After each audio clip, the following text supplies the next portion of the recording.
Hello and welcome to Griffon Today. My name is Ellis Cross. And I'm Sarah Hatton, and we are here with Dr. Esther Peralez, the Vice President for Student Affairs. Dr. Peralez, how long have you been here at Missouri Western? 14 months. I can talk about it, year in January and then 2 more. And what brought you to Missouri Western in the first place? I had worked in Minnesota, St. Paul, Minnesota, for about 18 years. Went to New York City.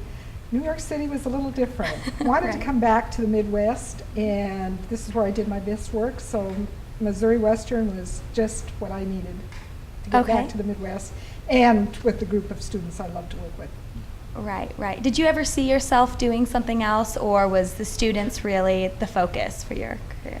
The students have always been my focus. I did straight administration for about 2 years, and I realized then that I could not do just administration. I wanted to get back to students. Okay. Which professor in your college days was most important to you? I would probably say the multicultural professor that wasn't really mine, but he was talking to me and said I really had a lot of potential and I need to go on and get my doctorate. And you always remember those professors. Yeah, the ones that encourage you. Yeah, that's right. Okay, so where did you say you went to college? My undergraduate was in Montana, Rocky Mountain College. Okay. And then I moved to another school down the road for my master's, and that was Montana State University, Billings, and then got my doctorate at the University of Minnesota in Minneapolis. Okay, great. Okay. Will you tell us a little bit about what you were like as a student in college, either place, both places?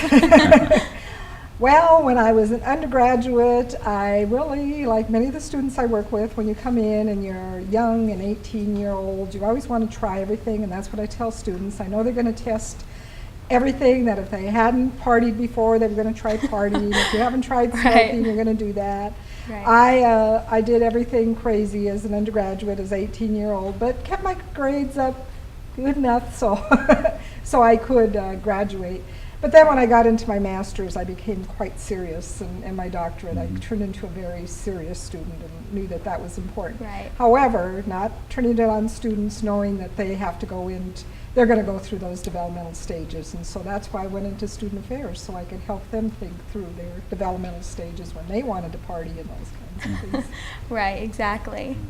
Western most likely is going to have to raise tuitions, the way all the budgets are looking and everything. What can you say to a student that is on the borderline of whether to stay or go due to the tuition increases? What can you say to them to make them want to stay? Well, what I've been saying to students, I know it's hard for when they say, well, it might be, $500, it might be $600 a year, but it doesn't seem a lot to some people, but for some students that's really going to be hard for them.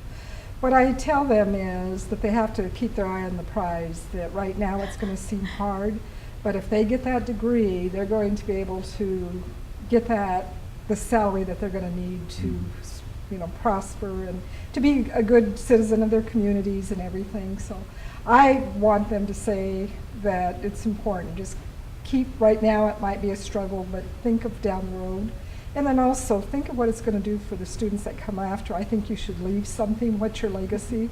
To say that maybe because we did increase tuition, that now Missouri Western added some new programs, some new things that students that weren't here at the time, that are here at the time that the tuition wasn't as high. Was there ever a time in your education part of your career that you changed majors or anything like that? Did you just pretty much know what you wanted to do from the very beginning?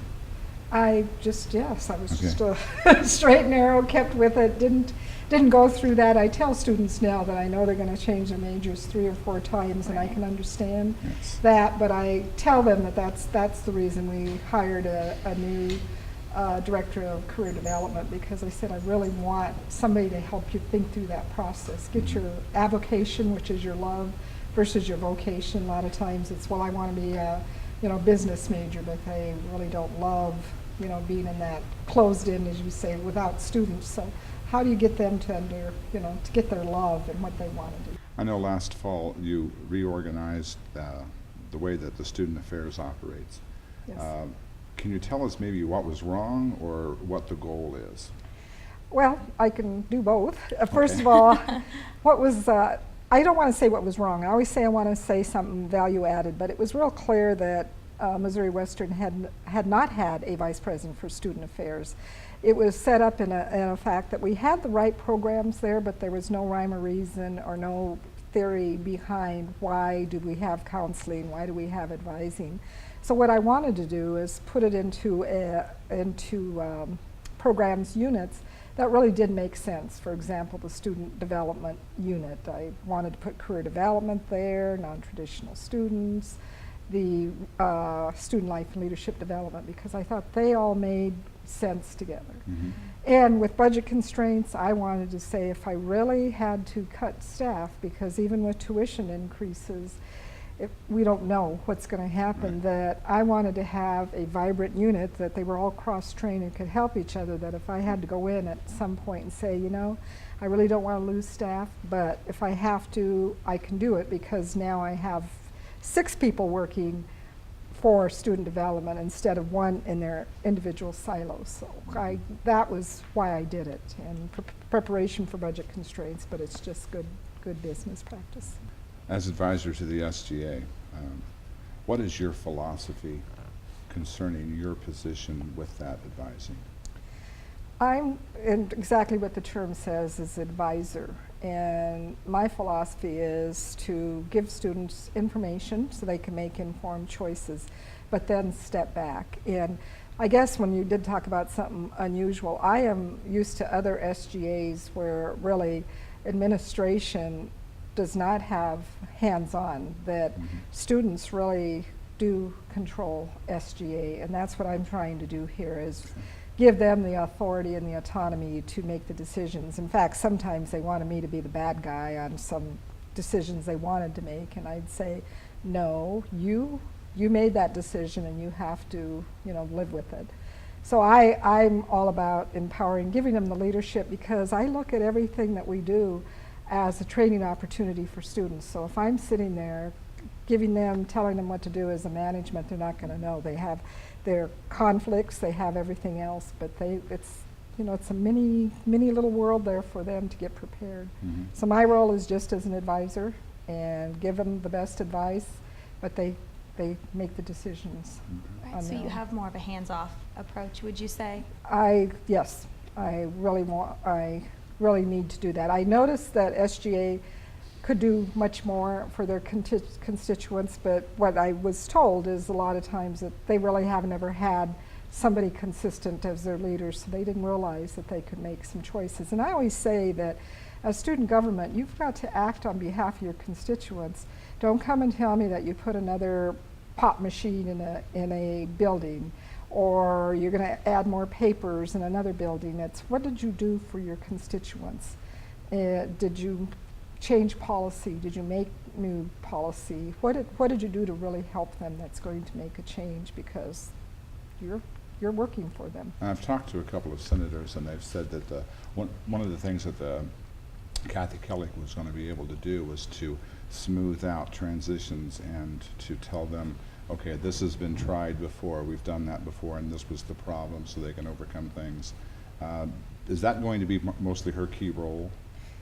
Yes. What I am used to is having administrative assistants, administrative coordinators, and all the other positions I've left. I act like I've left so many.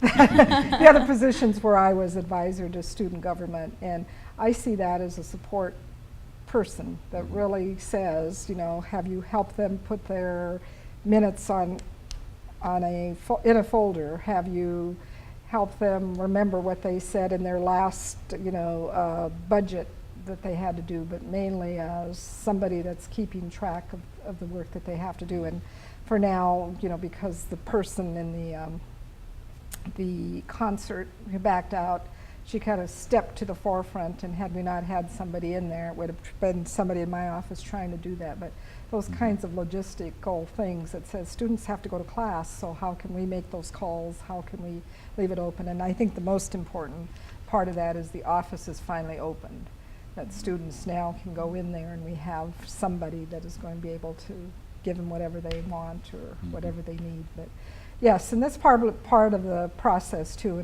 and now I'm meeting with her every other week to ensure that she understands that her role is in a support role, and not so much as giving advice or, putting her, I'm the advisor, see, I get Right. personal and defensive.